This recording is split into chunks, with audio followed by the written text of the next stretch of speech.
Salut, j'espère que vous allez bien. Donc, petite vidéo aujourd'hui, je vais essayer de la faire courte. Euh, En ce moment, il y a des problèmes importants avec l'inflation qui touchent beaucoup de gens, surtout des pauvres qui ont beaucoup de difficultés à rejoindre les deux bouts. Puis aujourd'hui, j'avais l'intention de parler un peu d'économie. Pour ceux qui me connaissent, je parle souvent un petit peu de la création monétaire parce que c'est un petit peu. Je ne suis pas un économiste, premièrement, fait que peut-être que je beurre un petit peu trop souvent la même idée, là. Je l'étends souvent. Mais pareil, ça a l'air qu'il n'y a pas grand monde qui en parle, puis pourtant c'est un truc style de base, là. Fait que, on va. Aujourd'hui, je suis vraiment pas bon pour parler de mes idées, mais mes idées, des fois, sont bonnes. Fait que je vais quand même en parler. Fait que, qu'est-ce que 1929 a en commun avec aujourd'hui? Bonne question, hein? Bon, premièrement, 1929, s'il y en a qui savent un peu, Milton Friedman a créé une théorie pour expliquer ça, qui est différente de celle de Maynard Keynes, mais les deux ont quand même quelque chose d'intéressant à dire sur le sujet. Donc, et puis après ça, je vais vous mettre le lien. Fait que ça, je vous mets un petit peu en haleine, là. Je sais que c'est peut-être pas efficace, mais on va aller de même.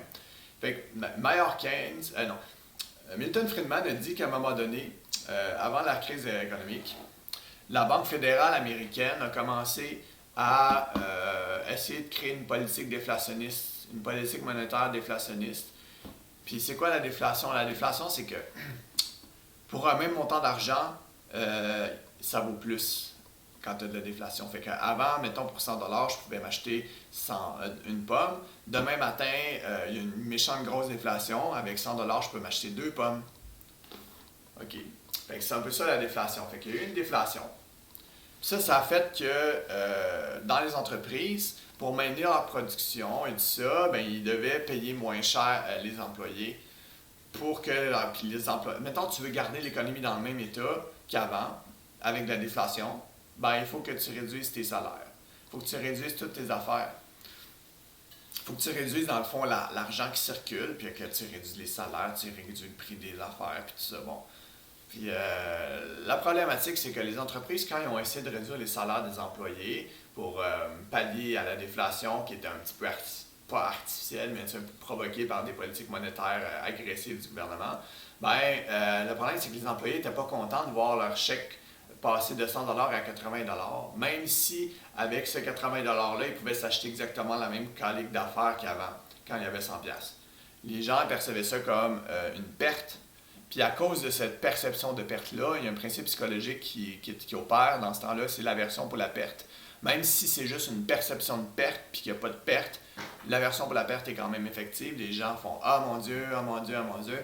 Puis là, ce qui est arrivé, c'est que les entreprises qui descendaient les salaires de 100 à 80$ se sont rendus compte que ah ouais, les employés sont moins productifs, sont moins contents, fait qu'on va essayer plutôt, au lieu de réduire le salaire nominal, c'est-à-dire l'argent qu'on donne à l'employé, on arrive que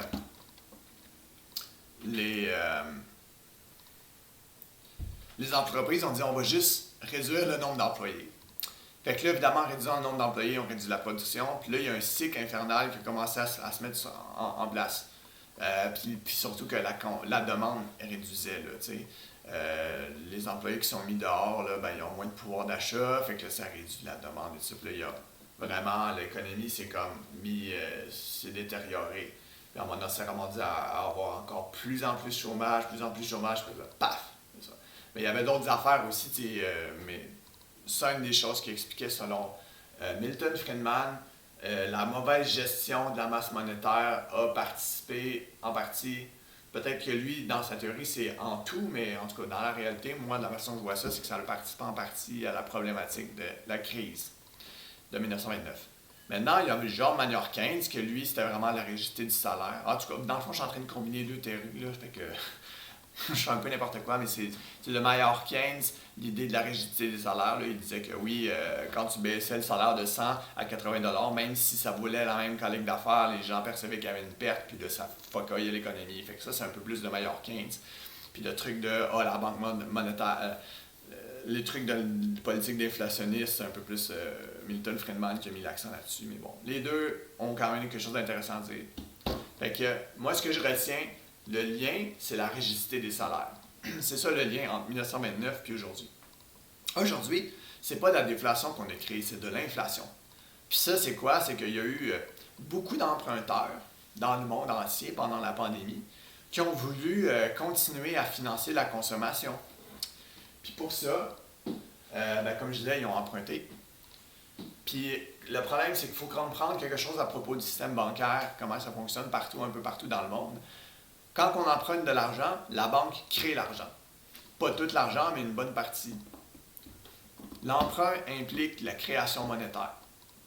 Fait qu'avant, j'avais, mettons, 1000 $ dans l'économie globale, mais c'est fictive, là.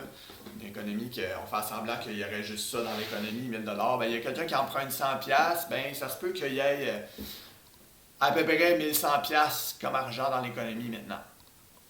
Évidemment, qu'est-ce que c'est ça? Quand tu empruntes, c'est qu'il faut que tu produises plus après. Fait que là, on va couper plus d'arbres, puis on va produire un peu plus d'affaires avec les ressources naturelles. Puis là, après ça, ben, ça va faire du sens d'avoir créé 100 $ de plus dans l'économie pour avoir une masse monétaire de 1100 $. Fait que, tu sais, évidemment, fait que l'idée de ce système-là, c'est que ça fonctionne quand tu as une croissance de l'économie réelle. Puis c'est exactement ça qui s'est passé depuis un bout, là. Fait que ça marche quand même des fois bien, ce système-là de bancaire avec des prêts et tout ça, où il y a de la création monétaire. La problématique, c'est qu'en ce moment, on a une pandémie. Puis contrairement à d'habitude, quand on emprunte de l'argent, là, la production a baissé parce que nous, on était en confinement. Fait que qu'est-ce que ça fait? Ça, c'est ce que ça fait de l'inflation. Ça fait beaucoup d'argent dans l'économie pour une quantité réduite de production. Fait que, puis c'est ça. Fait que de l'inflation, il y en a eu à cause de notre façon de consommer par rapport à ce qu'on produit à travers l'endettement. Fait qu'il y a ça. Fait que là, en ce moment, il y a de l'inflation par des politiques monétaires. Fait que c'est un peu artificiel, tu sais. C'est pas. Il y en a aussi que c'est juste parce que ça coûte plus cher, parce qu'on a passé d'un modèle d'échanges économiques mondialisés à un peu plus de protectionnisme. Fait que c'est sûr que quand tu fais ça, tu as moins de production mondiale, là. Tu sais, il y a des économistes comme Ricardo qui ont parlé de ça, puis c'est un concept de base, même si tu es marxiste ou n'importe qui, tu comprends ça normalement, que la mondialisation des échanges, c'est souvent bénéfique, là. Mais évidemment, il faut faire attention, là, parce que c'est pas tant ça qui... En tout cas, la mondialisation en ce moment, c'est pas si libéral que ça. Tu as des États comme les États-Unis qui respectent pas du tout les règles de jeu puis qui crossent les pays du tiers-monde. Là. Fait qu'il faut faire attention à ça. Il faut pas jeter le bébé avec l'eau du bain, l'économie du libre-échange. Là. Fait qu'en ce moment, ça, le fait d'avoir une guerre en Ukraine puis d'avoir décidé de créer des politiques protectionnistes contre la Russie, évidemment, tout ça, ça crée une baisse de la production mondiale. Puis là, ça fait que c'est en plus de la baisse de pandémie de la production mondiale, à cause qu'on a fait des confinements et ça a désorganisé les affaires, on doit gérer aussi une baisse de la production mondiale liée à la réorganisation des échanges en mode protectionniste. Fait que dans le fond, tout ça, on parle de baisse de production. Puis de l'autre côté, la pandémie, l'endettement, tout ça, ça crée plus les guerres. Un peu, des fois, les gens s'endettent pour faire les guerres. Fait que tout ça, ça crée de la masse monétaire. Fait qu'on est dans l'inflation. Fait que là, l'inflation existe, parfait, on passe à autre chose. Fait que dans le fond, en ce moment, les entreprises, pour qu'ils donnent le même salaire réel aux employés, c'est-à-dire, on va te donner 2 pommes, on va te donner une pomme, il faut qu'ils augmentent leur salaire. Il faut qu'ils donnent plus d'argent parce que l'argent vaut moins cher. Puis ça, les entreprises sont réticentes à ça. Alors, c'est là le lien entre 1929 et aujourd'hui, c'est qu'il y a une rigidité des salaires. Mais la rigidité des salaires, c'est pas l'employé va pas être content de perdre un salaire nominal, c'est-à-dire d'avoir moins d'argent sur son chèque. C'est l'entreprise qui va être pas contente de devoir payer son employé plus d'argent sur son chèque, puis elle va être réticente à ça, fait qu'il y a une rigidité des salaires au niveau des entreprises, des employeurs. Fait que c'est ça. Fait que la rigidité des salaires côté employeur en ce moment versus la rigidité des salaires côté employé. en contexte de déflation. Fait que là, en ce moment, c'est en contexte d'inflation, la rigidité des salaires des employeurs. Fait que ça, c'est important quand on fait des politiques de penser à ça, parce que ça existe probablement. Puis les deux, rigidité des salaires côté employé, puis rigidité des salaires côté entreprise, sont liés à un même principe psychologique, l'aversion pour la perte. Une perte perçue, bien entendu. Parce que, évidemment, quand on fait marcher son cerveau, on comprend que 100$ hier, c'était une pomme, puis que 120$ aujourd'hui, c'est une pomme. Fait qu'on ne renonce pas vraiment à grand-chose. Mais il y a une perte pour quelqu'un qui paye des salaires perçus de « Ah, ben maintenant, c'est 120$. Ah, mon Dieu, je viens de perdre 20$. » Mais c'est pas vrai.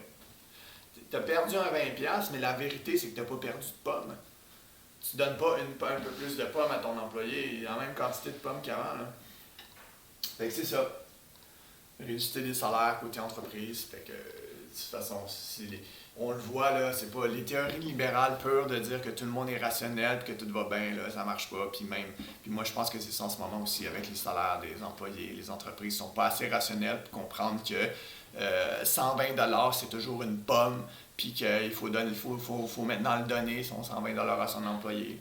Puis c'est pas tout le monde qui a des bacs en économie, là, des gestionnaires d'entreprise, puis des gestionnaires de salaire. Là. Fait que les entreprises restent pas mal minées par des biais psychologiques de base, là, au lieu de se forcer encore plus pour bien payer leurs employés quand il y a un temps d'inflation. Fait que c'est ça ma théorie aujourd'hui. J'ai dépassé 10 minutes. Fait que si vous m'écoutez encore là en ce moment, c'est que vous avez fait vraiment un bon effort. Bravo. Fait que, on se reparle bientôt. Et bonne fin de semaine. Salut!